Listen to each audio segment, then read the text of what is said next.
expectations. Don't care about winning. Go in there and just have fun on that stage. Once again, that's exactly what I did. And once again, Ramona Smith, first place, on to the final stage.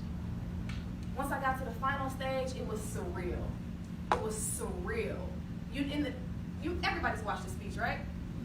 Yeah. When I first walked out onto the stage, what did I do? No. I laughed. I did a weird laugh, a squeal.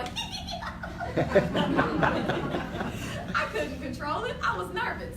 The first thing I did when I got on stage and I realized, like, oh, wow, I'm here, I laughed because I was genuinely having a good time. I was genuinely having fun. I was genuinely happy to be there. I was living in the moment. I was living in the present. Nothing else mattered. Nothing mattered about yesterday. Nothing mattered about tomorrow. The only thing that mattered was the fact that I set foot on this stage and I'm about to deliver this speech to 2,000 beautiful people who are receptive. They want to hear what I have to say. So let me say it. Let me have some fun. Look stupid with my horrible boxing stance. But go out here and have some fun. And once again, I had fun, and I was fortunate enough to win the World Championship of Public Speaking. I am so excited that I won, but at the same time, I understand that it is just a trophy. It's just a trophy. Because at the end of the day, conquering my world didn't mean getting on that stage and beating 10 other people. Getting on that stage meant conquering myself, conquering my fears, overcoming any self-doubt. That's how I conquer my world. And I truly believe that's what made me stand out. Because I was genuinely myself. I took bits and pieces from the previous champions, but I was myself. I didn't get up there trying to be exactly like LaShonda Rundles, the last female to win in 2008. I didn't get up there trying to start, I believe it was Darren LaCroix who started on the ground, and he did that with the Toastmaster. I didn't get up there trying to be Ed Tate or Mark Brown. I got up there being Ramona J Smith. And that's how I was successful, and that's how I conquered the world. So I definitely want to encourage you to be yourself. When you're competing, anybody who's going to compete this time, be yourself. And if being yourself doesn't please the judges, it doesn't mean that it's something wrong with you. Maybe the judge just didn't like what you said. Maybe the judge didn't like what you had on. It's very subjective. As Toastmasters, I don't want us to get so wrapped up in winning the title. What are your other goals outside of competing? Do you want to become a better leader? Are you taking leadership roles every week, or do you just come and sit down and let everybody else do the work? Do you want to be a better communicator? Have you earned your CC? Have you started your pathways? How can you keep taking this to the next level outside of competition? What are you bringing to your club? What value and benefits are you bringing? Are you speaking? Or do you just come and sit down and watch everybody else speak? How are you adding value to your club? What are your goals? What is it that you want to accomplish as a Toastmaster? You're investing two days out the month. You guys meet twice a month, right? Yeah. You're investing 2 whole entire days out of the month. Every single month. You need to get something out of it, and you need to put something back in it. How are you conquering your Toastmasters world? What are you doing to give back? Have you brought a guest? Yes. I hope so. Oh, good. So outside of competing and outside of the World Championship of Public Speaking, what more can you do to make your club the best? To make your club be #1? And even outside of Toastmasters, what can you do to better yourself? Do you want to go back to college? Do you want to get married? Yes. Do you Again? Do you want to start your own business? Yes? Yes. Yes. What is it that you want to do, and why is it that you're not doing it? Have you gotten comfortable? Yes. Yes? Step outside of your comfort zone. Ladies, if you ever feel like you can't accomplish something because you're a woman, this year, we have no excuses. This year, there are 3 women in the top spots of the World Championship of Public Speaking. 3 women of color. Ooh. So we really have no excuses. we were just talking in the car, and Sherry didn't even speak English 8 years ago. And she's second in the world. Anita Faye Taylor was fired from her job a couple times. You know her story. It is what it is. It ain't what it ain't. She was fired from her job a couple of times. She went through some hard times. That didn't stop her from still trying to compete. Me, everybody knows my story. College dropout, college dropout, college dropout, college dropout, 4 times. But I came back and I graduated at the top of my class. So ladies, if there was ever a doubt that you could achieve something just because you're a woman, that excuse is gone. It's gone. No more. You should be empowered. When you saw those 3 ladies on stage, you should have been empowered. You should know that now, if Ramona, Sherry, and Anita can do it, I can do it too. And that's one of the things that was so powerful about this win for women. And men, I'm coming to you. I know you're special. I love you so much. But let me focus on the ladies for a moment. We get consumed and we get caught up in our roles as moms, in our roles as wives, in our roles as the helpmeet to our husbands. We get consumed in that sometimes. And sometimes we neglect ourselves. And if you're not a mom and if you're not a wife, that's fine. You're still a woman, so you still have that nurturing spirit. You can sometimes put yourself in the backseat for your best friend or for your cousin or for other family members because we just have that nurturing side. I need you to start conquering your own world. Because a lot of times we want to take care of you, we want to take care of you, we want to take care of you. I can handle it. Everybody call me if you need me. I need you to step back for a little bit. Think about what you want to accomplish and do it. Ladies, is there anything that you want to do this year that you have not done yet? Oh, we all accomplished all our goals? Everything's good? If there's something that you want to get done this year, why haven't you done it? When you leave here. I need you to start conquering your own world. No excuses. Because the worst thing in the world to do is to leave this earth with your music still inside of you. That would be horrible. Somebody needs to hear your song. If you can't sing, just hum it. But somebody needs to hear your song. Somebody needs to see your light. So I want you to feel like you can do whatever it is that you want to do because nothing is impossible.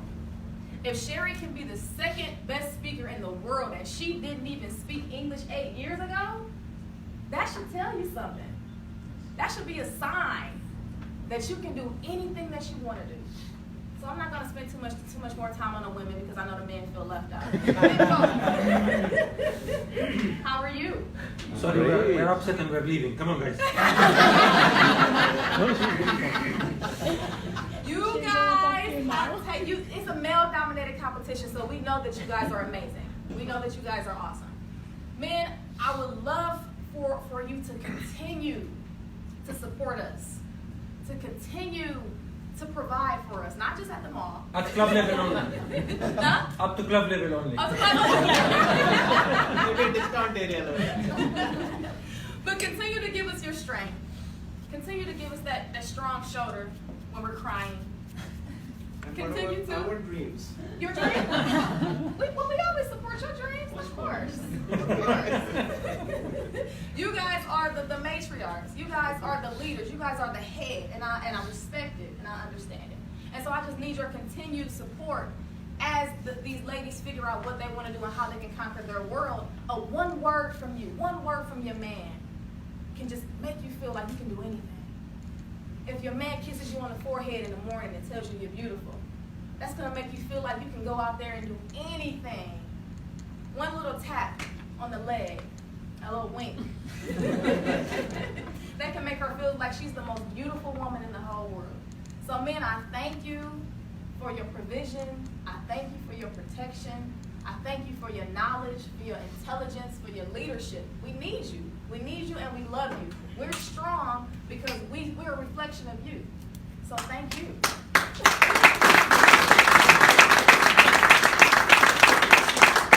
Okay, we are staying. Good enough, huh? Good. I'm glad. And I don't have a husband, but I know the importance of a husband. I know the importance of having that foundation and that structure, and that's why I wanted so bad to go out. No, I'm not going to settle, but I know the importance of that balance and having the man and the woman working together. I think that's amazing. As the world champion of public speaking, I feel so bad using that term because I feel like I'm just bragging, but I did earn it. But as the world champion of public speaking, I want to serve you guys. I want to serve you guys. I want to be of service. I cannot guarantee that if you call me and we have a conversation, you'll be the next world champion. I cannot guarantee that. I can guarantee that you may be inspired. You may learn some things, but I don't have a formula for success. I don't have a recipe. I don't have the secret stuff or the secret sauce to get you on that stage. But what I do have is a listening ear. I have an open heart, and I have honest feedback, and I'm willing to give that to you for free. And I want to give you hope. I want to give you hope that if a woman can do it, who dropped out of college 4 times, who was married for less than a year and then got divorced, who failed a few times, if I can get up there and do it, why can't you? If you really want to. You can. It's not something that's impossible. And when I walk in here, I don't want to be separate from you. I don't want you to think I'm separate just because I have a trophy, a shiny trophy. I'm still a Toastmaster. I just got my CC maybe a few months ago. So I'm not elevating myself or anything. I just have a different experience. But during the Q&A, please ask me any questions that you may have about my experience. Please ask me any questions that you may have about the rounds that I talked about in my speech, because one of the biggest critiques that I did get was that I didn't have the content. When I talked about the different rounds and going through my trials and tribulations, I didn't really go deep into why I didn't finish college 4 times and why I only was married for a year. I didn't get into the why. But in 7.5 minutes, I only could give you so much. So I gave you as much as I could. But if you have questions about my life and the things that I went through, I'm open. I don't want you to feel like there's something that you can't ask me. If you want to know, I will tell you. I will talk to you. I have no problem with that. I see hands going up, so that must mean we're starting the Q&A. Okay, boom, do it. For the beginner, how to start writing skills? How to improve the writing skill? How Speeches and content. How should you or how did I? About I'm not gonna say I cheated. I had a team member in my club, a club member. She is a phenomenal writer, and so I called her, and she helped me write the speech and get the grammatical errors out the way. So I don't know if there are any writers or authors in here. Yes? No? Use him. Yes. Yes. Use her. Use her, because that's what I did. It's so many people in here with so many talents. Use them, and they won't charge you. It'll be free. So the first thing is writing it, and then I wrote my speech. Can you please help me? I wrote my speech. Can you please help me? Yes. Don't say this. Don't say that. That's wrong. Fix it. Implement it. That's what I did. Hi. Now, you are who you are today Yes. because of what you are destined to do afterwards, right? Okay. So, what are you planning to do after this award? And my question is reflection to everyone else. If you want to get where she is, find out what she's meant to do and set that into your goal. So you are going to be where she is to do what she is about to answer now. Speaking is my passion. So what is your plan now? You are at the top. Not in your town, but on the world. Yes, I want to keep speaking. I want to go all over to different clubs and different countries and different colleges and different organizations and different companies and speak and inspire. That's my passion. I'm a teacher by occupation, but speaking is what I want to do every single day. So now I plan on building my brand and developing those marketing strategies to be able to go and speak all over, because that's ultimately what I want to do. But a lot of people who, well, some of the previous champions, they were like businessmen, and so they weren't they didn't want to just speak, they wanted to speak, but then I want to give you my book, and I want to give you my coaching, and I want to give you my training. So speaking is what I ultimately want to do, but I know that's not everybody's passion. So I can't really align my destiny with someone else's if I'm going that way and they're going that way, because this is what I want to do forever. Yes. You look young. And you are young. Thank you. She's young. You are young in Toastmasters also. Now you are world champion. Share the experience of your ice-breaking speech. Share the experience of Ice-breaking speech. the icebreaker speech 8 years. 8 years ago. 8 years. Yes. Oh. Because that might benefit many of these budding Toastmasters. You know what, Toastmaster Ramesh, you asked her a tough question. She'll have to go back to her mother's womb. It's good, I'm finished my ice breaking. Yeah. You motivate her, you know. I'm glad that you did. I don't even remember my icebreaker speech from 8 years ago. 8 years ago, I was a completely different person. I am young, so 8 years ago, I was 10.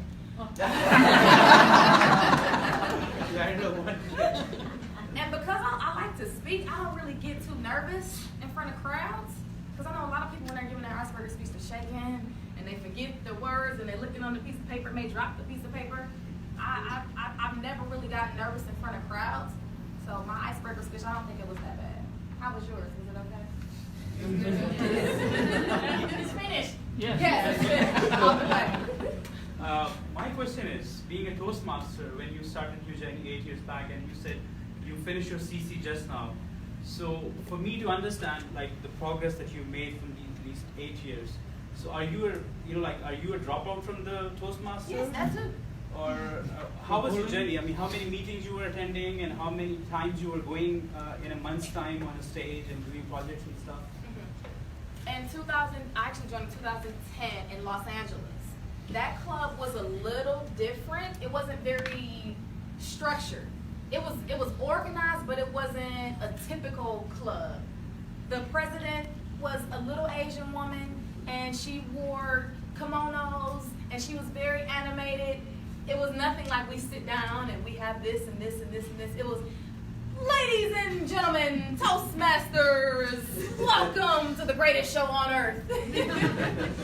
And then I moved to Ohio and I joined the Cleveland Club.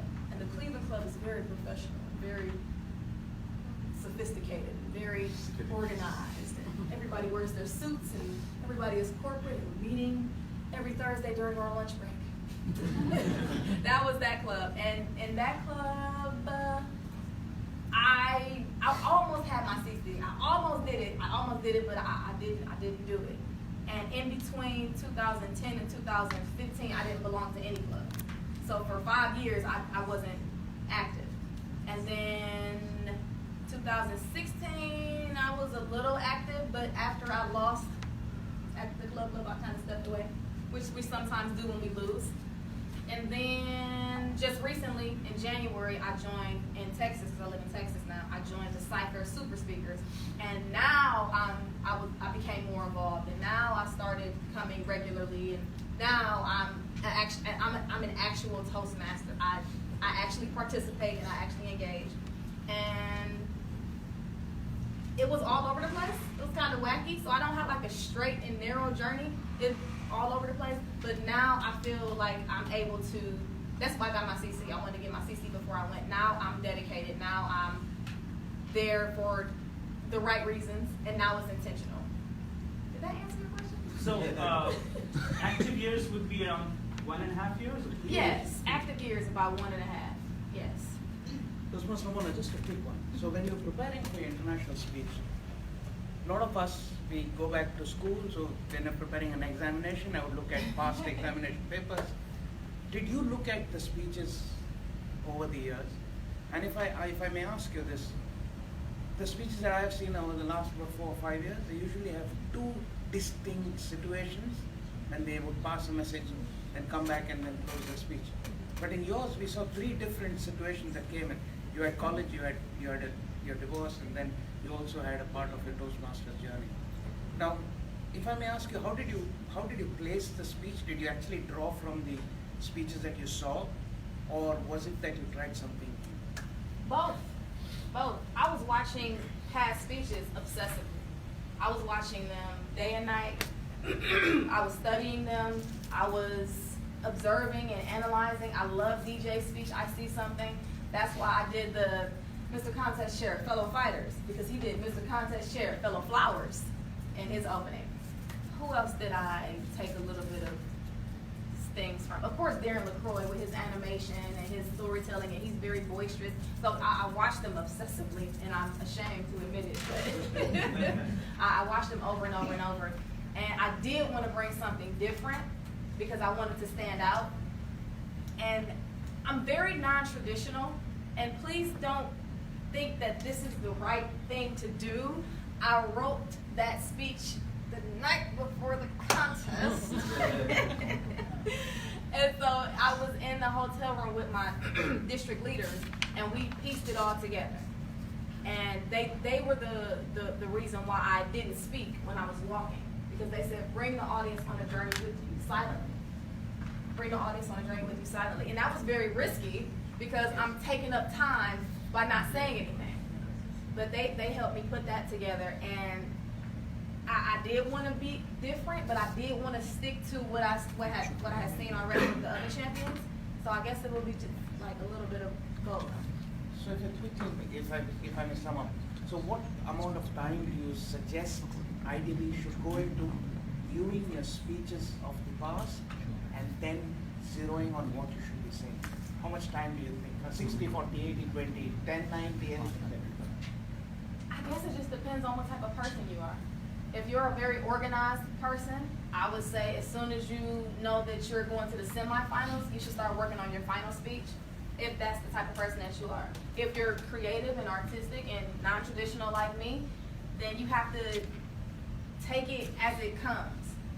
Like I went to sleep Thursday night, I didn't write anything. The competition was Saturday. I went to sleep Thursday night, I didn't write anything. I just quieted my mind, and then when I woke up Friday, it was like boom, boom, boom, boom, boom. It was, oh yes, boom, boom, boom, boom, boom, boom. But if you typically are a person who likes more organization and more structure, I would definitely suggest as soon as you win at the district level, start writing that final speech. Oh, hi. Hi, Ramona. It's a euphoric moment for me to be in conversation. Okay. My question. I have a teenage daughter who's in a kind of rebellious mood. The moment I start speaking to her, she says, Mom, please, enough of your speeches. Have you ever experienced anything of this kind? With a teenager? Maybe one of your students? Yes. So how do you handle such situations? Empathy. Empathetic listening. Teenagers, they don't want to hear it. They don't want to hear it. I deal with 198 teenagers every single week. They want you to try to understand them. And for some reason, I don't know why they think we've never been teenagers before. All their problems are new, and everything under the sun is brand new. But what I've noticed is they do want to be treated like adults in some ways. And I don't know, is she 16, 17? 13. 13, okay, that too. Yeah, I was terrible at 13. She really wants to feel like a grown-up. So when she is having a moment, if I were you, I would sit down next to her. I wouldn't, well, what's wrong with you? And I'm your mom. I would sit down next to her, hey, how are you? And just listen to what she's saying. And if she's not talking, then try to give her back what you think she's feeling, the empathetic ear. She sits down like, you seem frustrated. Is that okay? Is that right? I guess. So you guess you're feeling a little frustrated, and then maybe she'll start to open up. But I don't know what strategies you've tried, but in my classroom, they just want to be happy. They just want you to feel like they're important. They just want to feel like you're listening, you understand what they're going through. And I'm not sure what the issue is about. Maybe she wants to have more freedom, or maybe she feels restricted, or maybe she's just going through hormonal changes. But try to compromise. Try to be authoritative, but still understanding. Communication is big. High communication, high nurturance. I'm not sure what type of parenting style you have. I don't know if you're more permissive or if you're more like It's a mix of both. a mix. Okay, that sounds like authoritative. So that means that no, authoritarian. That's the bad one. Authoritarian is the bad one. Authoritative is I talk to you a lot, I expect a lot, but I love you a lot. That's authoritative. That's where you want to be. Permissive is I love you so much, but do whatever you want to do. And I'm pretty sure you're not uninvolved. That's another parenting style. I'm sure you're not uninvolved. Otherwise, you wouldn't even know what was going on with her. So my suggestion would be try to just sit down and have girl talk. I mean, we're not going to go into any crazy talk, but girl talk. Treat her not like a friend, but as someone who is an emerging adult with her own opinion, with her own thoughts, and respect whatever she's saying. And whatever she tells you, be open to listening. It might be crazy. Just, oh, okay, really? All right. And then go in the room and scream in the pillow. Thank you so much. You're welcome. Yes.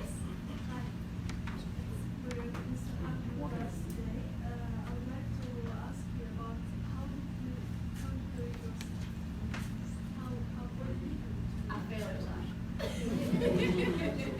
What was your self-talk? How did you speak to yourself? I'm sure there were some things that you yourself in order to just be able to conquer yourself. Her question was how did I conquer myself? And I said failure. Failing a lot will let you learn a lot about yourself. When you set out to achieve something and you don't finish it, or you set out to achieve something and you really try hard and you still don't get it, and you rebuild yourself, you build yourself back up. She said, is there any self-talk or what did I say to myself? Affirmations are big for me. Positive affirmations. I used to write them down and hang them up in my room. You are awesome. Oh, I am the best. I'm really just giving you a speech right now. I am awesome. I am great. I am brilliant. I am beautiful. I am smart.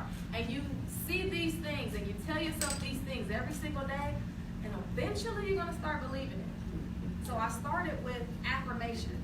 And I also, I faced my fears head on. Anything I was afraid of, I did it. I jumped right in.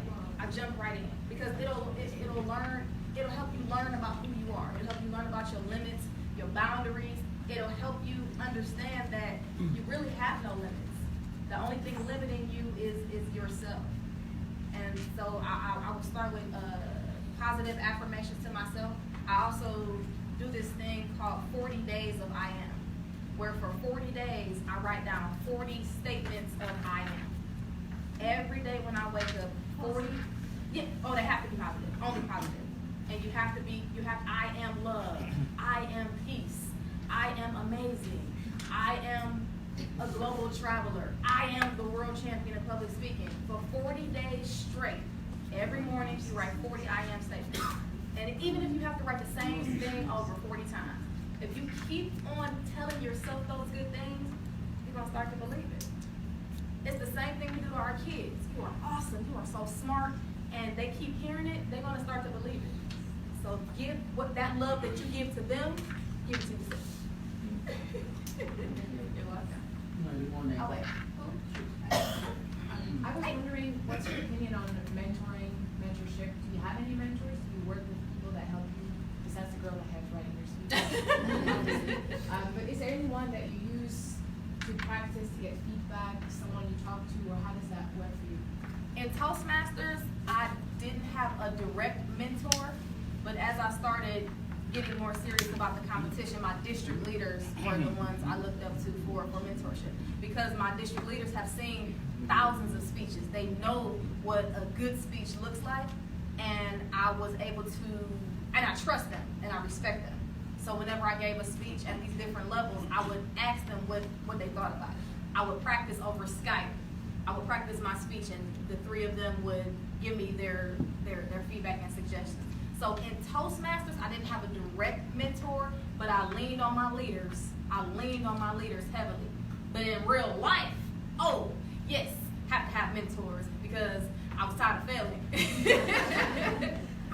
So outside of Toastmasters, I have a lot of mentors.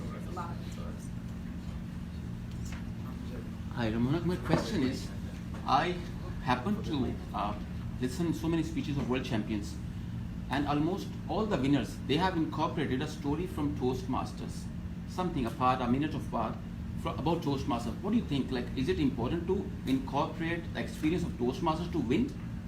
It's just for people to learn.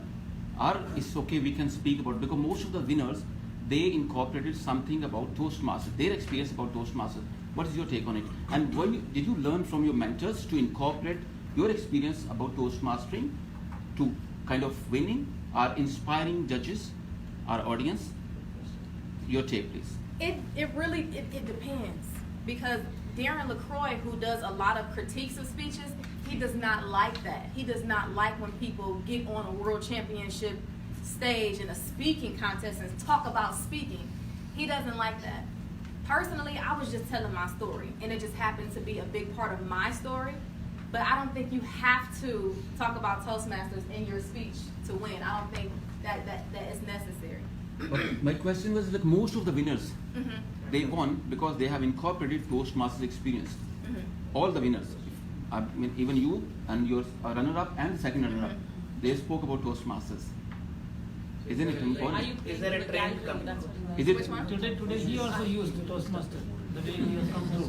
Yeah, I'm inspired. Are you paying the gallery? Is it a mandatory requirement? No. Of course it's not, but what do you think? Is it important to win? I don't Just think to so. continue to inspire people, impress them as judges?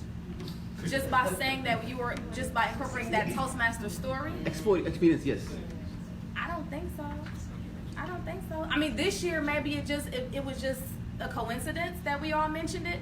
But like I said, like the people who evaluate those speeches, the previous world champions who evaluate those speeches, they don't really like when people talk about a speech contest in a speech contest. It really just it depends. It's all subjective. It's all subjective. So it's no formula that you should. If it's a part of your story, absolutely go for it. But I don't think you have to in order to win. Thank you. I have a question. Good morning to all of you. Congratulations for your World Championship win. My doubt is, you said that you didn't complete your CC, right? Why did you take the diversion to the World Championship ladder? What was my You direction? took a diversion to the World Championship ladder without completing the CC, right? Well, I completed it before I left. I rushed it. Before So I left. where did you take the diversion and how did you practice, or you started with the contest, right? And then you went on flying feet. Can you describe that story in short? Sure. I started competing and I didn't think about winning. And I That's the really, second time. First time you thought of winning, right? yes, the first time, yes. The second time, yes. The third time, no. The third time, I really didn't have a plan. I really didn't have a strategy. I was kind of just flying like a butterfly that Gamache had. I was just doing what felt good. So I'm very non-traditional. I don't really have a lot of structure or order or a strategy behind it. I was just going with the flow, basically. I was just going with the flow. Even that can make you win, right? Obviously. So maybe a last question, if you may. Hi. What motivated you to become a Toastmaster? And do you have someone to say thanks for becoming a Toastmaster world champion That's a today? great question. I always wanted to be a motivational speaker, and my sister is the person that I can thank for joining Toastmasters, because she said if you really want to be a speaker, you have to sharpen your saw. You have to sharpen your tools, and Toastmasters will be a perfect place for you to learn how to be a better communicator and a better leader. So my sister is the reason why I joined.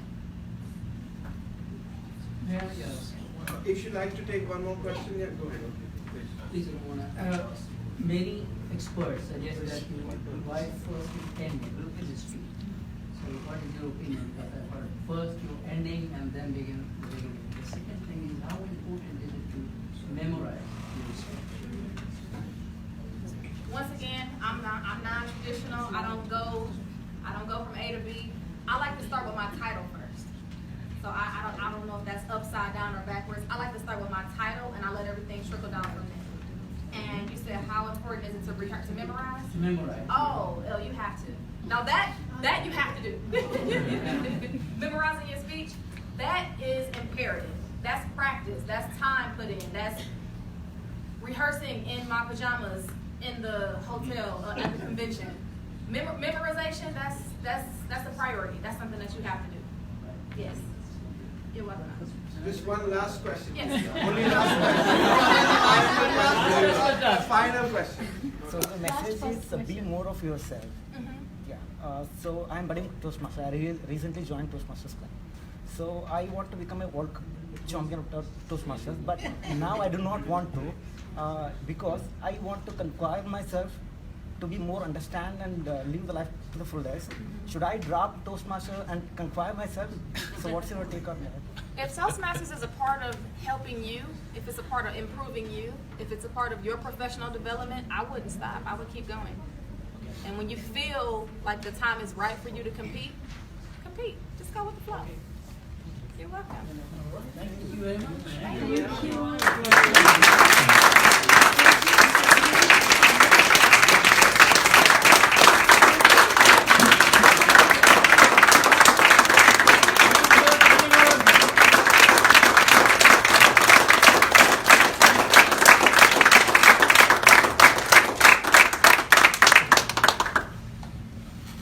Wow.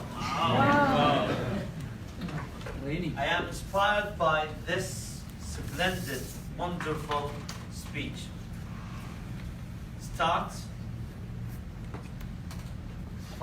8 years ago, then start again, and then directly to the championship.